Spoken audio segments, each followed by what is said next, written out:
Olá, bom dia. Estamos iniciando agora a videoconferência de resultados do primeiro trimestre de 2025 da Engie Brasil Energia. Sou Adriana Wagner, gerente interina de relações com investidores da companhia, e gostaria de fazer alguns avisos antes de iniciarmos a videoconferência. Neste momento, as pessoas conectadas estão no modo ouvinte. Mais tarde, quando abrirmos a sessão de perguntas e respostas, os participantes poderão enviar seus questionamentos pela ferramenta de Q&A do Zoom. Cabe lembrar que essa videoconferência está sendo gravada. Disponibilizamos em nosso website www.enge.com.br/investidores os arquivos da apresentação e do release de resultados, além da ITR e demais documentos arquivados ontem na CVM, onde são divulgadas em detalhes as análises das demonstrações financeiras, dos resultados operacionais, indicadores ESG, avanços na implantação dos novos projetos, entre outros fatos relevantes do período. Antes de prosseguir, esclarecemos que eventuais declarações que possam ser feitas durante essa videoconferência relativas às perspectivas dos negócios da companhia devem ser tratadas como previsões, dependentes da conjuntura econômica do país, do desempenho e da regulamentação do setor elétrico, além de outras variáveis, e, portanto, estão sujeitas a mudanças. Lembramos que os jornalistas que desejarem fazer perguntas podem fazê-lo por e-mail, enviando-as à assessoria de imprensa da companhia. Para apresentar o desempenho da Engie no primeiro trimestre de 2025, está conosco hoje o senhor Eduardo Takamori, diretor financeiro de Relações com Investidores. Agora eu passo a palavra ao Takamori para iniciar a apresentação. Pode prosseguir. Bom dia a todos, é sempre um prazer estar com vocês para apresentar os resultados trimestrais da Engie Brasil Energia. No nosso slide aqui inicial, sempre fazemos os destaques do trimestre, e vale notar que nesse trimestre a gente conseguiu, quando comparado com o primeiro trimestre do ano passado, adicionar mais de 900 megawatts de capacidade instalada ao portfólio. Isso é um marco muito importante. Praticamente atingimos 10 gigawatts de capacidade instalada, agora no final do primeiro trimestre, se incluirmos mais os aerogeradores e painéis solares que foram implementados depois, ali do final do primeiro trimestre, agora a gente está muito perto de 10 GB. Isso faz com que a gente opere hoje um parque gerador de aproximadamente 11,6 gigawatts. De fato, uma capacidade muito impressionante e um portfólio bastante interessante também, muito equilibrado. Isso sem contar que a gente assinou no final do primeiro trimestre o contrato de aquisição de usinas hidrelétricas Santo Antônio de Jari e Cachoeira Caldeirão, como a gente já divulgou oportunamente em fato relevante, e que após o closing vão agregar mais 612 mega ao nosso portfólio, como comentei, após a conclusão. Do ponto de vista de EBITDA ajustado e lucro líquido ajustado, agora passando para os pequenos gráficos de barra, a gente teve, descontando o efeito da venda parcial da TAG no primeiro trimestre do ano passado, a gente teve um aumento de EBITDA de 1,8 para 2 bilhões de reais, em comparativo entre trimestres, o que representa um ajuste de 12,4%, e um aumento de lucro líquido ajustado de 3,8%, e naturalmente a gente vai entrar em bem mais detalhes na seção da parte financeira mais para frente. Por fim, a gente destaca aqui que foi aprovada na nossa última GO a distribuição de dividendos complementares ao exercício de 24 no valor de 715 milhões de reais, que equivale a 0,87 reais por ação. Vão ser negociadas ex-dividendos a partir de 7/5, ou seja, ontem, e o pagamento vai ser em 23 de dezembro. E o total de proventos do exercício de 2024 atingiu praticamente 1,9 bilhões, equivalente a 55% do lucro líquido distribuído em 24. A gente vai comentar um pouquinho mais de detalhe também nos últimos slides da apresentação. Sobre indicadores ESG, tivemos mais uma melhoria de performance do ponto de vista de taxa de frequência, que inclui, vale lembrar, tanto colaboradores próprios quanto prestadores de serviços. Esse marco é particularmente importante nessa redução de 0,48 para 0,45, considerando que nós temos muitas frentes de implantação em paralelo. Como vocês sabem, a gente está finalizando as obras de Açu Sol e Açuruá, e também estamos no estágio já iniciando ali com mais intensidade asa branca agora. Tá? Do ponto de vista de percentual de mulheres na força de trabalho e posições de liderança, a gente teve um avanço muito expressivo também em 12 meses, saindo da casa de 30% para 32%, quando a gente enxerga o percentual total de mulheres na companhia, e saindo de 28% para 34%, quando a gente faz o recorte específico de percentual de mulheres em posições de liderança. Grande avanço rumo à equidade. E nos gráficos da parte inferior do slide, do ponto de vista de investimentos e responsabilidade social, mantivemos o mesmo nível, mesmo com o menor nível de recursos incentivados do período, e mantivemos um bom nível de pessoas engajadas, que a gente monitora pelo programa de relacionamento com a comunidade, que chama Conexão. 13 mil pessoas identificadas aqui. E, por fim, nesse slide de indicadores de ESG, a gente comemora o 20º ano consecutivo de participação da Engie Brasil Energia no ISE, o Índice de Sustentabilidade Empresarial, e numa posição de destaque. Né? A gente atingiu o 4º lugar geral entre 82 empresas selecionadas aqui. Grande orgulho e parabéns a todo o time, mostra que a gente está no caminho certo, sempre avançando nas nossas práticas. Para os destaques operacionais,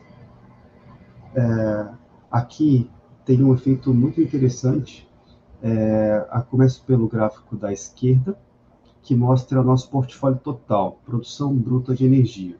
A gente mede em megawatts médios, saindo de 6,4 gigawatts médios, né, para 5,4...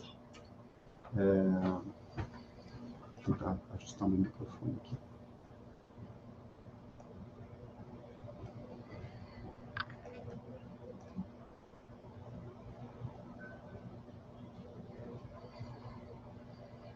Me avisa se estiver melhorado. Saindo de 6,4 gigawatts médios para 5,4, é uma redução significativa, mas isso se deu principalmente pela redução da contribuição das hidrelétricas. Como vocês devem se lembrar, o começo do ano passado, aqui no sul do Brasil, foi traumático, teve uma chuva muito expressiva, né, várias regiões alagadas. Isso fez com que, de fato, a normalização dessas afluências e da geração aqui no sul do país tenha justificado uma parte expressiva dessa redução de geração hidrelétrica. Quando a gente faz um recorte especificamente de fontes complementares, ou seja, eólicas, PCHs, biomassas e solares, que é o gráfico da direita, a gente já consegue mostrar um avanço muito expressivo. Dobramos a geração de fontes complementares nesse primeiro trimestre, e se a gente observar mais em detalhe, tivemos tanto melhoria das performances das usinas operacionais, que são as usinas que não têm a bordinha preta na barra da direita. Então, a eólica saiu de 421 megawatts médios para 516, as solares também saíram de 50 para 53, e na barrinha da direita você mostra o efeito da inclusão de novos empreendimentos, e tanto do ponto de vista de M&A quanto do ponto de vista de crescimento orgânico também, que ingressaram ao longo do primeiro trimestre do ano passado. Notem que, no primeiro trimestre, essa contribuição adicional foi basicamente da contribuição de Aço-Sol, crescimento orgânico. Lembrando que o closing de Atlas foi só no final do mês, né? Foi só na meados de março do ano passado. Então, nem considera a contribuição total aqui no trimestre dos ativos da Atlas. Então, crescimento muito expressivo, mostra que finalmente a gente está encerrando, já começando a dar frutos os empreendimentos que a gente está investindo nos últimos anos. A gente está entrando em operação comercial e dando frutos. No próximo slide, a gente entra num dos temas mais importantes do setor no momento, curtailment. Também todos sabemos que esse primeiro trimestre do ano foi emblemático. Ele resultou em níveis de curtailment muito expressivos. Ali na tabela direita inferior do slide, mostramos o curtailment total sofrido pela Engie, que representou 19%. Isso é muitas vezes acima do que aconteceu mesmo no período do ano passado. Mas, naturalmente, temos dois fatores principais que levaram a esse aumento de curtailment. O primeiro deles foi a indisponibilidade prolongada, 22 dias de indisponibilidade de uma linha de transmissão crítica na região norte do país. E isso, boa parte dela, ou integralmente, ela vai ser passivo de ressarcimento, então isso deve acontecer ainda esse ano, né, do ponto de vista de registro para o nosso resultado. E o segundo fator foram ventos muito acima do esperado nesse trimestre, que fizeram que praticamente todo esse vento acima do esperado tenha sido vertido.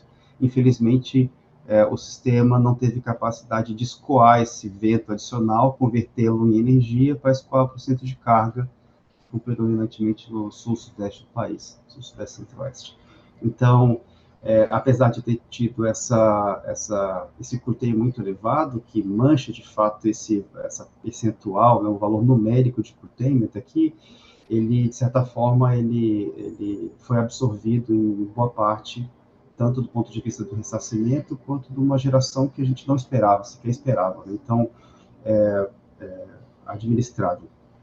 E, além disso, para a Engie Brasil Energia, a geração eólica e solar, que poderia ter gerado 1.191 mega, que já é o gráfico de cima aqui, e geramos apenas 965, quando você coloca isso do ponto de vista da geração total, esse percentual que daria 19% que dá 19% de curtailment da geração eólica e solar, representa cerca de 4% de corte da nossa geração esperada total, quando você inclui hidrelétricas. Então, você vê que o benefício de ter um portfólio diversificado, heterogêneo, entre muitas fontes diferentes, e que permite esse reequilíbrio físico entre fontes e regiões também. Na próxima sessão, apresentamos a estratégia de comercialização de energia. Aqui, eu destacaria 3 elementos desse slide. Os números maiores na parte inferior do slide mostram uma evolução muito expressiva no número de clientes livres e unidades consumidoras. Passamos o patamar de 1.800 clientes livres aqui, com muita alegria, né? Então mostra que a nossa estratégia comercial tem sido muito profícua. E também atingimos 3.790 unidades consumidoras atendidas, um aumento de mais de 3% em relação ao mesmo período de 24. E do ponto de vista de energia descontratada, que são as barras, eu destacaria as barras cinzas do gráfico da direita superior, mostram que a gente teve uma redução de mais ou menos 1% do nosso portfólio total para os anos de 25, 26, 27 e 28, e uma venda um pouco mais acelerada no ano de 29. Isso aqui está bastante compatível com a nossa expectativa para o primeiro trimestre. Vocês devem lembrar que no ano passado, em alguns trimestres, a gente voluntariamente acelerou o processo de venda de energia em função das oportunidades que a gente se deparou. E nesse trimestre, em função de diversos elementos aqui, a gente imaginava que a gente estaria nesse nível de venda aqui mesmo. Tá? E notem que a gente teve também um crescimento muito expressivo de preços, tivemos descolamento de preço de supermercado, então isso tudo também contribuiu para que a gente tivesse esse nível de vendas aqui para o trimestre. Adri, na parte de expansão, passo para você. Olá, obrigada, Taka. Bom dia a todos. Seguindo agora, então, aqui na seção de expansão, no slide 13, que traz um update dos projetos que temos em implantação no momento. O primeiro projeto que a gente atualiza o status aqui é o Conjunto Eólico Serra do Assuruá. Nós atingimos aqui um avanço físico global de 99% nas obras ao final do primeiro trimestre de 25 e recentemente, agora no final do mês de abril, a montagem eletromecânica de todos os 188 aerogeradores foi concluída. E considerando a posição mais recente ali no gráfico, até ontem, a gente já atingiu 155 aerogeradores em operação comercial e o restante de 33 em testes, estando aí com o parque já todo operacional, seja ele em operação comercial ou em teste. Passando para o próximo slide, que é o conjunto fotovoltaico Açu-Sol, que é um projeto igualmente bastante grande, com quase 900 megawatts pico de capacidade instalada, e que tem avançado aí também conforme o cronograma e com as atividades de implantação, atingindo 93% no primeiro trimestre de 2025. A gente tem até o momento 4 das 16 usinas em operação comercial e outras 6 que estão em testes. E aqui a previsão continua de operação integral até o final desse ano, e a gente vai seguir acompanhando e atualizando o status, o progresso desse projeto ao longo dos próximos trimestres. Saindo um pouquinho agora dos dois projetos que a gente tem na área de geração e passando para os projetos na área de transmissão, o primeiro deles, que está num estágio mais avançado, que é o Asa Branca Transmissora de Energia. Esse foi um projeto que nós tivemos sucesso no leilão de transmissão lá em 2023. A implantação aqui prossegue, como a gente já havia informado no trimestre anterior, com as atividades voltadas para a parte de obras civis e montagem das estruturas metálicas nos primeiros trechos da obra. Então, da mesma forma aqui, a gente vai seguir atualizando vocês nos próximos trimestres com relação ao avanço de Asa Branca. O próximo projeto de transmissão, que é a Graúna, esse foi arrematado no leilão em setembro do ano passado. Ele está num estágio, portanto, mais inicial de implantação, e o destaque aqui no primeiro trimestre de 2025 foi a assinatura dos principais contratos de fornecimento e execução. Então, em relação à Asa Branca, está no estágio mais avançado, ele é mais recente, e da mesma forma a gente vai seguir atualizando o status da implantação dele nos próximos trimestres. Acabando essa parte com que são os projetos que estavam em construção, né, os dois de geração e os dois de transmissão, a gente inseriu aqui um slide sobre a assinatura do contrato de aquisição de duas usinas hidrelétricas estão localizadas no Amapá, que ocorreu recentemente, agora no finalzinho de março, dia 21 de março, que são as usinas Santo Antônio do Jari e Cachoeira Caldeirão. Ambas são ativos que estão 100% operacionais, com contratos de longo prazo no ACR e que irão adicionar aí 612 megawatts de capacidade instalada ao nosso portfólio, assim que tiver o closing da operação, que é esperada para os próximos meses. Um ponto importante para destacar que também essa aquisição alonga o prazo médio das nossas concessões e que a gente vai atualizar aí nos próximos meses com relação à expectativa de closing. Então, lembrando que essas estão em processo de aquisição, então por isso que a gente inseriu esse slide aqui para atualizar vocês com relação a essa adição de capacidade que vai acontecer após o fechamento da operação. Indo para o próximo slide, que já é o nosso slide tradicional sobre a usina hidrelétrica Giral, e só relembrando para quem não acompanha mais de perto, que é uma usina em que o nosso controlador, a Engie Brasil Participações, detém uma participação de 40%. Aqui não temos grandes novidades, apenas reforçando que operacionalmente a usina tem performado muito bem, mantendo aí 100% de fator de disponibilidade também agora no primeiro trimestre, como a gente viu aí em períodos anteriores. E chegando agora no último slide dessa sessão de expansão, aqui a gente faz um resumo dos projetos que estão em construção, que são esses que estão no lado esquerdo do gráfico, como a gente passou até agora há pouco, os dois de geração, os dois de transmissão.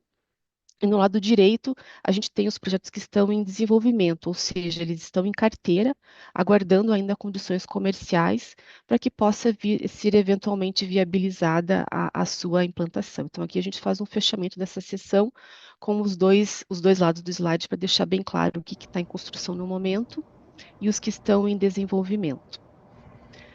E com isso eu encerro essa sessão de expansão e eu devolvo a palavra agora para o Takamori para o desempenho financeiro. Obrigado, Adri. Com relação à performance financeira, ainda demonstramos tanto return on equity quanto ROIC em níveis muito bons. apesar do declínio natural entre trimestres e anos aqui, em função da maior capital investido e maior patrimônio líquido alocado para a operação da companhia, esperado, né? Mas ainda assim são valores bastante expressivos. E da parte azul aqui, lado direito do slide, eu destaco que aquelas gráficos de pizza na parte inferior, que desde 2024 nós temos ali um nível de aproximadamente 25% de contribuição de tipo de transmissão e da TAG.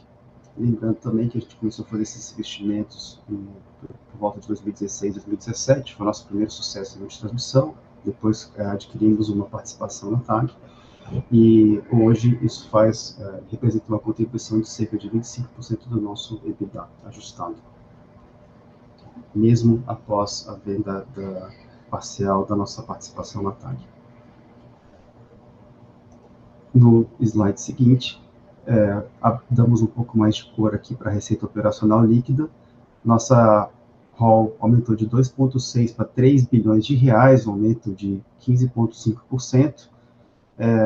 Naturalmente, a contribuição da geração ela é a mais expressiva, né? A gente tem o DNA de geração aqui na Engie Brasil Energia, e que ficou aproximadamente no mesmo nível, saiu de 2,25 bi para 2,27 bi, manteve-se praticamente no mesmo patamar. E a contribuição da transmissão, sim, essa aumentou expressivamente, aumentou de 300 para aproximadamente 700 milhões de reais, essa variação de 390 milhões de reais, que é aquele build-up ali verde, principalmente em função do aumento da receita de construção. Lembrando que esse é um efeito da prática contábil que a gente realiza. Como maiores elementos aqui de variação da parte de geração, temos os 129 milhões aqui, basicamente em função do aumento da receita de vendas, do volume de vendas, e preço médio também em linha com o ano passado. Apesar de uma pequena redução do preço médio, ele ainda é um preço médio bastante elevado. E que praticamente 129 milhões de reais praticamente foi neutralizado pela menor contribuição das hidros, como a gente tinha mencionado no começo, a menor geração hidro, principalmente no sul do país, fez com que a gente tivesse menos liquidação de energia na CCE e fizesse essa certa normalização de nível de operação na CCE. E os outros itens são um pouco menos materiais aqui. No slide de participações societárias, a gente introduz aqui uma espécie de bridge da TAG, porque TAG, como a gente tem uma participação, ela entra como perímetro, né?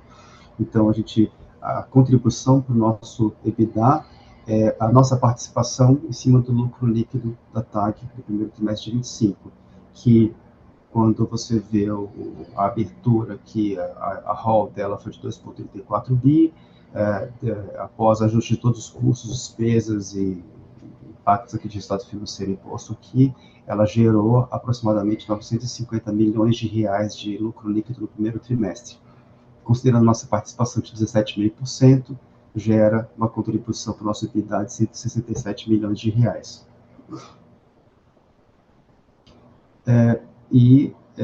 Isso aqui, basicamente, é aquela pequena barra, um filetinho azul claro de 5 milhões de reais, ou seja, 167 milhões de reais,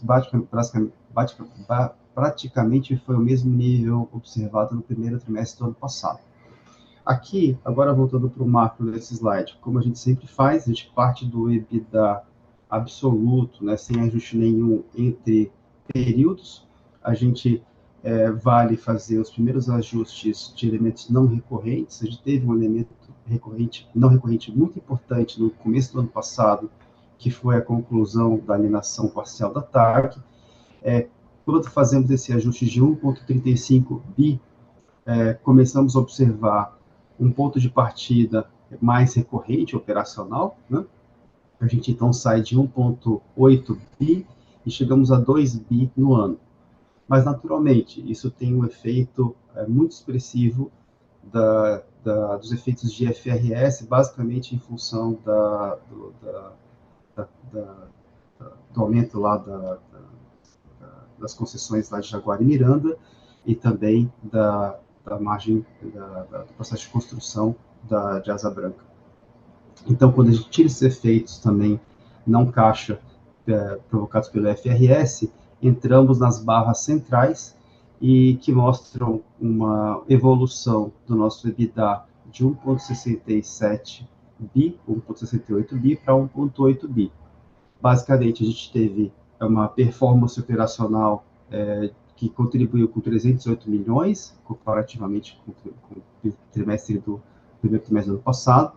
Esses 308 milhões, basicamente, é uma combinação de preço e volume, e também dos ativos existentes, e uma menor quantidade de compra de energia, uma vez que a gente coloca novos empreendimentos em operação comercial, naturalmente a gente precisa comprar menos energia. Então, o efeito combinado disso tudo é uma melhoria de 308 milhões de reais de EBITDA da parte de geração. Segunda barra, que subtrai um pouco desse benefício, é mecânico também. A gente acabou de falar que teve uma redução de operações de curto prazo na CCE, em função da menor chuva, principalmente no primeiro trimestre do passado, desse ano, comparado com o ano passado, e também uma maior estrutura de custos e despesas operacionais aqui em 45 milhões de reais, basicamente em função da entrada de operação de novos ativos aqui, a Suruá e Santo Agostinho, e assim como já alguns custos de aquisição de conjuntos fotovoltaicos, que a gente já mencionou anteriormente. Saindo do EBITDA e indo para o lucro líquido, também é necessário fazer esse expurgo do efeito não recorrente, do efeito líquido, do lucro líquido da venda parcial da TAG no começo do ano passado. E quando a gente tira esses 891 milhões de reais de lucro líquido da venda, saímos de um ponto de partida de 793 milhões de reais e atingimos 823 milhões de reais. Vejam que, apesar de termos um EBITDA ajustado 225 milhões de reais superior ao do primeiro trimestre do ano passado, nós tivemos dois elementos que, de certa forma, reverteram esse resultado mais operacional e interessante. Tivemos um resultado financeiro líquido 98 milhões de reais acima do ano passado, ou seja, mais caro, né? Isso basicamente porque tivemos uma menor receita financeira observada no primeiro trimestre desse ano. Apesar da nossa posição de caixa ser bastante parecida ao final do trimestre, isso aí basicamente foi porque a gente colocou para dentro do caixa uma emissão de debêntures que foi só no final do trimestre. Então, a gente não conseguiu perceber a remuneração do caixa durante todo o período, né? Não é só multiplicar a nossa posição de caixa no final do trimestre e o custo e a Selic, né? Então, basicamente, esses 98 milhões de reais é justificado principalmente por essa menor receita financeira e também, adicionalmente, pelo maior custo de concessões a pagar, a variação monetária de concessões a pagar. Isso quer dizer concessões da OBP, né, variação monetária do bem público. E aqui o segundo elemento de destaque aqui, que reverteu parte do ganho do EBITDA, é a depreciação e amortização. Como vocês sabem, a gente colocou em operação comercial muitos ativos, uma base de ativos não depreciada muito importante, e que, a partir de agora, muda o nosso nível de depreciação, e a gente já começa a perceber aqui um aumento de 77 milhões de reais de depreciação e amortização, quando comparado com o primeiro trimestre do ano passado. E, mecanicamente, quando a gente teve um melhor resultado, pagamos mais impostos também aqui. Nenhuma nota específica sobre isso. Com relação ao endividamento, agora mostramos tanto uma evolução aqui da dívida bruta, saltamos de 24,4 bi no final do ano passado para 26,6 bi, então tivemos uma maior alavancagem do ponto de vista de dívida total, saindo de 3,3 para 3,5 vezes total debt EBITDA, dívida total EBITDA ajustado. Mas quando a gente considera, exclui caixa equivalentes, depósitos vinculados, chegamos a um nível de 20,67 bi de dívida líquida, e quando a gente compara com o nosso EBITDA, gera uma dívida líquida uma relação de dívida líquida e EBITDA de 2,7 vezes, ou seja, exatamente o mesmo nível que observamos no final do primeiro trimestre. Desculpa, mesmo nível que observamos ao final do último trimestre do ano passado. Aqui a gente compara com o último e não com o começo do ano passado, né?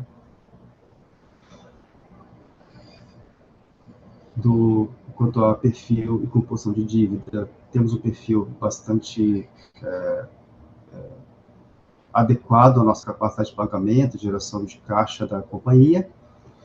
O que vale destacar aqui é, naturalmente, que as nossas últimas emissões, a gente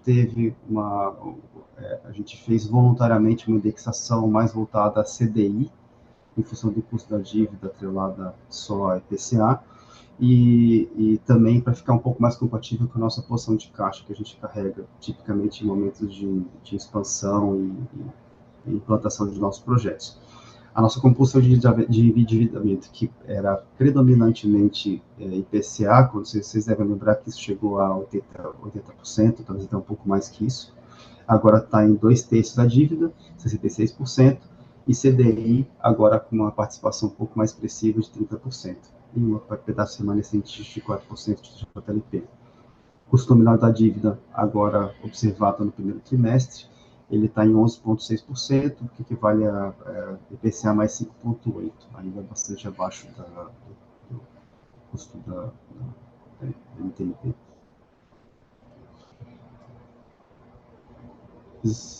Aqui, só voltando no último slide aqui, só queria destacar que na parte da dívida aqui, que a gente fez uma coisa bastante inovadora, a gente sempre tenta otimizar o portfólio, criar valor para os acionistas, tomando a dívida com as estruturas mais inteligentes, de forma mais inteligente possível, né? E dessa vez a gente fez uma negociação com um dos nossos bancos parceiros, onde parte da comissão de estruturação dessa debênture ela foi paga com créditos de carbono. Isso foi, até o nosso conhecimento, foi a primeira operação desse tipo no Brasil, e nos dá muito orgulho, porque, de fato, a gente cria valor tanto para os nossos parceiros quanto para os nossos acionistas aqui. Parabéns ao time que liderou a operação. Quanto ao plano de investimentos, aqui a gente, no último trimestre, mostrou um nível de cerca de 4 bi esperado, comprometido em 2025. Naturalmente, agora, com a assinatura do contrato de compra e venda, já indicamos qual será o valor adicional a ser investido, né, nesse empreendimento, nesses ativos, nessas hidrelétricas que a gente está em processo de aquisição, o que vai elevar, após closing, o investimento para 7,1 bilhões de reais. E os níveis de 26 e 27 permanecem nos mesmos níveis, de 2,1 e 2,3 bi. Quando você dá um pouco mais de cor, um pouco mais de informação aqui sobre esses valores aqui, basicamente, 2025, a parte azul ali, né, um pouco azul esverdeado ali, ele é basicamente metade para finalizar os investimentos em Açu-Sol e Açuruá, e metade e a outra metade, cerca de 2 bilhões, é para fazer já o investimento em Asa Branca, né? Porque a Asa Branca agora já começa a entrar numa fase de investimentos mais expressivos. E daí, para os anos seguintes, 26 e 27, basicamente todo o investimento já comprometido é para finalizar os projetos de Asa Branca e Graúna. Também, então, a gente tem um plano de investimentos bastante importante ainda para esse ano e para os próximos anos. Quanto à política de dividendos, aqui mostramos já o efeito dos dividendos aqui, a dividendo por ação de 2,3 bi aqui, e que resulta, naturalmente, no payout. A gente confirma que o payout de 55% para o ano passado, resultando num dividend yield de 5,6% para o ano. Tá? Naturalmente, a gente tem interesse sempre em maximizar esse payout, mas em função do nosso momento de crescimento, de expansão, tanto de forma orgânica quanto inorgânica, a administração tomou a decisão de reduzir isso para o nosso compromisso de payout mínimo de 55%, o que também é bastante acima do mínimo estatutário e legal, de forma comunicada distribuída. Com isso, encerramos a parte mais formal e abrimos para a sessão de Q&A, certo, Adri? Isso mesmo, obrigada, Taka. A gente inicia agora a sessão de perguntas e respostas, e só lembrando, para fazer uma pergunta, basta utilizar a ferramenta de Q&A ali do Zoom. A nossa primeira pergunta vem do Vitor Cunha, analista sell-side do Itaú BBA, e ele pergunta: poderiam dar mais detalhes em relação à estratégia de alocação da garantia física para o ano? Além disso, a companhia foi afetada negativamente pela diferença de preços nos submercados Nordeste e Sudeste. Qual a exposição da companhia a esse risco de submercados, se alguma? Vitor, obrigado pela pergunta. Infelizmente, a gente não pode dar mais detalhe em relação à estratégia de alocação de garantia física, porque é considerada uma informação sensível e que, de fato, afeta a nossa capacidade de atuação comercial. Mas o que a gente pode falar é que no primeiro trimestre do ano, onde foram observadas as maiores diferenças de preço entre submercados, a Engie tinha uma exposição entre submercados bastante limitada. Isso faz com que a gente tenha uma exposição mais importante no segundo semestre, naturalmente, pela sazonalização e pelo recurso efetivamente disponível em cada submercado, a posição líquida em cada submercado para a gente. Mas nesse primeiro trimestre o impacto foi bastante limitado para a gente, tá? Mas naturalmente temos essa exposição. O que vale a pena destacar também é que esse descolamento de preço ele foi provocado por alguns elementos diferentes, né? Naturalmente a gente tem sistematicamente no segundo semestre uma enxurrada de geração de eólica que se superpõe com a solar, já que já está na base, e faz com que haja esses movimentos, esse descolamento naturalmente. O que aconteceu no primeiro trimestre foi, de fato, tanto uma geração potencial, né, um vento muito expressivo, aliada com uma geração muito expressiva também de Belo Monte e a conjuntura toda da rede de transmissão, fez com que a gente tivesse nesse nível de curtamento muito grande. E teve esse outro elemento também, importante que vai destacar, que foi a nova configuração de aversão a risco dos modelos que formam o preço. Né? Então, a combinação disso tudo fez com que tivesse um descolamento de preço mais expressivo no primeiro trimestre. Hoje, com a conjuntura que a gente enxerga, não vemos um descolamento tão expressivo. Vai acontecer, mas ele já é bem menos intenso do que foi no primeiro trimestre. Tá? Então, a gente entende que que o impacto do descolamento de preço seja talvez menor do que o impacto de curtailment, por exemplo. Então, ele é bastante administrável aqui pela companhia.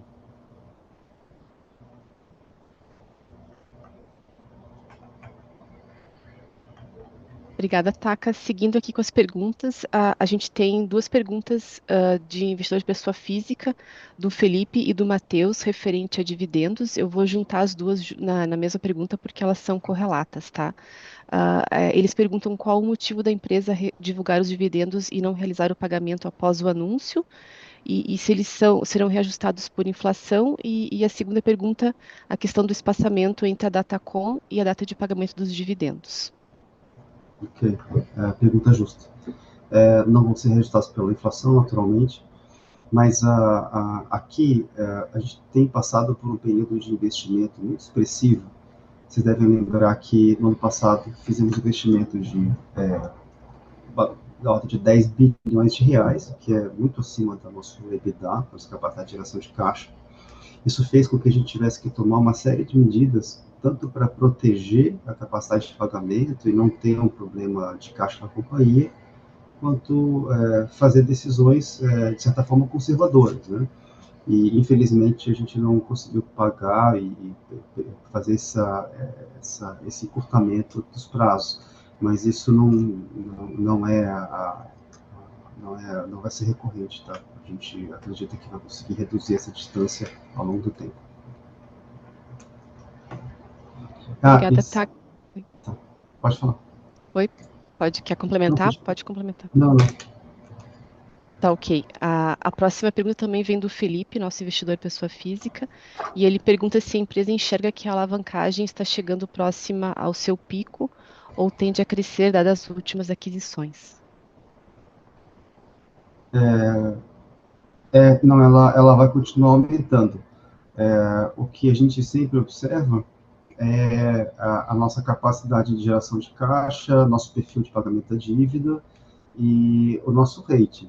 Então, a gente tem hoje um rating reafirmado pela Fitch, que é de AAA, para dívidas de longo prazo, e, naturalmente, a gente monitora isso com bastante atenção, e a gente pretende permanecer com esse rating de AAA, o que faz com que a gente consiga captar recursos de uma forma bastante competitiva e muito eficiente comparado com outros rates, né, rates inferiores. E esse nível de rate, para vocês terem uma referência, é da ordem de 3,5 vezes. Então, até 3,5 vezes net debt to EBITDA é um nível aceitável de dívida. Eu não posso te precisar para qual nível que a gente vai nos próximos trimestres, porque isso seria uma espécie de guidance, a gente não dá esse tipo de referência, mas sim, ela tem uma tendência de crescer em função como você mesmo mencionou, dos novos investimentos que a gente tem feito. Ok, obrigada, Taka. A próxima pergunta vem do Daniel Travitsky, analista do Sell-Side do Safra, e ele pergunta se poderíamos dar um pouco mais de cor sobre a expectativa da companhia sobre a resolução do tema de curtailment, quando esperam que os níveis de curtailment sejam reduzidos e qual seria um nível de curtailment recorrente razoável para frente. E sobre ressarcimentos, quando esperam que recebam efetivamente os ressarcimentos e qual o processo para isso. Puxa, a gente precisaria ter uma espécie de bola de cristal aqui, a gente não conseguiu desenvolver, a gente está trabalhando para isso, Daniel, mas a gente não conseguiu ainda. E a parte que a gente tem uma boa visibilidade, muitas vezes, é um pouco sensível também de compartilhar. O que eu posso falar sobre isso? Curtailment é um tema que veio para ficar, ele acontece em todos os países que têm uma penetração significativa de fontes intermitentes, e no Brasil a gente sabe que tomou uma série de decisões aqui que geraram essa sobreoferta e era uma certa tragédia anunciada. O que acontece é que a transmissão ela não acompanha a mesma velocidade de expansão dessas fontes, o que faz com que, de fato, esse nível de curtailment só seja significativamente reduzido, o curtailment provocado pela ausência de linhas, né, restrições de transmissão, só seja reduzido significativamente quando entrar o linhão Graça-Aranha. Isso a gente imagina que vai acontecer entre 2029 e 2030. Então, é esperado que a gente tenha níveis de curtailment elevados por mais 3, 4 anos. Tá? Então, seria irresponsável da nossa parte achar que a coisa vai se resolver sem ter fisicamente condições disso acontecer. Isso do ponto de vista físico. O outro elemento físico que tem acontecido é que, naturalmente, o nível de curtailment depende tanto da penetração de fontes renováveis, né, eólica e solar na região, combinação de água que vem dos projetos estruturantes, mas também da forma de aversão a risco que se opera a rede de transmissão. Então, a gente sabe que tem determinados critérios de N-1, N-2 para os troncos, e aparentemente há um esforço bastante grande do operador e do governo, de todos os agentes, para encontrar formas de aumentar a capacidade de transporte de energia pelas linhas de transmissão. E dependendo da solução, isso pode gerar uma redução significativa do curtailment. ele pode reduzir curto-termento entre 1.000, 1.500, até 2.000 mega, dependendo da solução que for adotada, mesmo sem ter um aumento muito significativo ou expressivo de risco de operação do sistema. Então, isso, dependendo do timing que isso acontecer, né, desse novo conjunto de parâmetros e de soluções de curto prazo, pode acontecer num horizonte talvez de poucos meses. Então, depende um pouco da conclusão desse grupo de trabalho que está analisando formas de aumentar a capacidade de transporte da transmissão. Tem uma parte, mesmo que a gente, Daniel, tem uma parte que mesmo que a gente resolva a parte de transmissão, a gente vai acabar tendo algum nível de curto-termento provocado pela falta de capacidade de consumo, falta de demanda para toda essa energia. Isso a gente já observa, de certa forma, nos finais de semana, onde mesmo com capacidade ociosa de transmissão, você ainda tem algum corte ali que pode ser expressivo dependendo do período do ano e finais de semana, tá? Então, a gente não consegue mais imaginar um país sem tendo curto-termento físico. E daí a última pergunta que você fez foi sobre quando vai ser ressarcido, né? Então, a gente também tem um pouco de dificuldade de prever isso. Há o regramento já definido para que seja feito esse ressarcimento. A gente espera que a gente consiga efetivamente receber isso até o final do ano.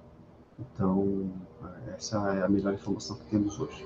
Mas, naturalmente, isso depende um pouco da mecânica da CCE, de validação de algumas regras, eventualmente para eólica. Então, isso depende também de um pouco de esforço e capacidade de execução, não só da gente aqui. Ok, obrigada, Taka. A próxima pergunta é do Matheus Caetano, a lista da Warren. Ele gostaria de saber se a gente pode dar mais detalhes sobre a operação envolvendo o pagamento via créditos de carbono, como foi estruturado e como a companhia vê esse mercado. E se temos espaço para mais iniciativas do tipo, dado o perfil da companhia e o potencial da mesma em gerar esses créditos de carbono. Foi só um pitch, tá, Matheus? Então, assim, que bom que você se interessou. Vamos falar na sequência, vamos entrar em contato para que você tenha mais detalhes, mas com certeza tem mais espaço para esse tipo de iniciativa toda a parte de financiamento verde e operações criativas são bem-vindas, porque é assim que a gente começa a criar mais valor para os acionistas e fazer reafirmar nossas políticas de ESG. Então, tem tudo a ver e tem sim mais espaço para fazer esse tipo de operação, sim.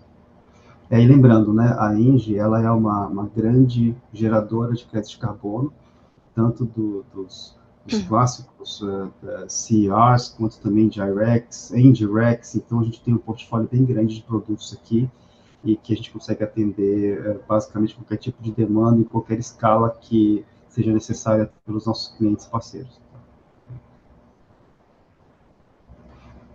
Obrigada, Taka. A próxima pergunta vem do Guilherme Lima, analista do Santander, e ele perguntou se a gente poderia comentar em relação à possível proposta de aumento do escoamento de energia entre os subsistemas para aumentar a geração renovável no Nordeste, que está em avaliação pelo CMCE, e como estão avançando as discussões de curtailment. Eu creio que a gente já comentou essa resposta, Adi. Então, na prática, sim, tem uma série de ações, né? Tem ações do ponto de vista de tentar repassar parte desse custo para os consumidores finais. A gente tem ressalvas, porque acho que só parte do curtailment, vou refazer a frase. O curtailment ele é provocado tanto por uma evolução natural do mercado, então parte disso a gente, como agente de geração, tem que assumir o risco, mas tem uma série de efeitos do curtailment, que seja por aversão a risco da operação do sistema, seja pelo atraso da entrada de linha de operação, então tem indisponibilidade de curto prazo de distribuição. Isso, de fato, deveria ser passado para o segmento de consumo, né? Ele não deveria ficar no segmento de geração, mas apenas parte disso foi regulamentado até o momento, ou tem previsão legal para ser repassado, né? Para ser aliviado, exonerado do segmento de geração. Então, tem esse lado que é um pouco mais regulatório, mas também tem um lado de otimização do sistema e das regras de sistemas especiais de proteção. Então, tem uma série de ações que podem ser tomadas para até mesmo reduzir critério de aversão a risco, né, operar em N-1, interligação, que seria muito mais extremo, mas que já foi feito no passado. Então, tem uma série de conjuntos também de decisões operativas que, com um esforço coletivo, a gente poderia reduzir, sim, o curtamento dos agentes. Obrigada, Taka. A nossa próxima pergunta vem da Nayane Mendes, também investidora pessoa física, e ela parabeniza pelos resultados e pergunta se existe alguma atualização sobre hidrogênio verde. Obrigado pelos parabéns, Nayane. O hidrogênio verde ele está num estágio bem menos desenvolvido, bem menos maduro do que a gente imaginava, né? Então, a gente tinha, inclusive, uma célula de desenvolvimento de projetos de hidrogênio verde aqui dentro da Rede Brasil Energia, mas nesse momento a gente decidiu dar um passo atrás e esperar tanto a tecnologia quanto a cadeia de valor amadurecerem um pouco mais. No final das contas, a gente tinha tanto o problema da cadeia de valor quanto do off-taker, né? Quem queria de fato comprar hidrogênio verde, pagar a diferença de preço entre o hidrogênio verde e o convencional, né? E a gente estava com dificuldade de fazer o negócio ficar de pé, né? Então, fazer a viabilidade econômica desse tipo de projeto. Mas a gente não desistiu, a Engie globalmente ainda faz algum esforço, se não me engano, a gente tem 2 projetos em implantação no mundo, em desenvolvimento ou estágio avançado, mas aqui no Brasil a gente decidiu focar um pouco mais na entrega dos nossos projetos eólicos, solares e da expansão aí de transmissão e de aquisição da expansão do nosso portfólio também por M&A para criar mais valor para o acionista. Tá? Então a gente decidiu dar uma pausa aqui. Sim. Obrigada, Taka. A gente tem mais algumas perguntas que nós vamos endereçar aí via diretamente aos participantes. E eu queria agora devolver a palavra ao Takamori para as considerações finais. Muito obrigado pela participação de todos. Aqui, queria só destacar que nesse trimestre a gente conseguiu mostrar que, apesar de todas as adversidades que têm acontecendo no setor elétrico, no Brasil e no mundo, a gente conseguiu manter um excelente nível, tanto de EBITDA quanto de lucro, e que mostra que todo esse investimento que a gente tem feito nos últimos anos já tem começado a dar frutos. A gente ainda vai continuar vendo os efeitos desses novos ativos entrando em operação comercial, seja do ponto de vista de geração, seja do ponto de vista das transmissoras que devem entrar um pouco mais para frente nos próximos anos. Obrigado pela participação de todos. Pessoal, agradecemos a participação de todos, continuamos à disposição e tenham todos um bom dia.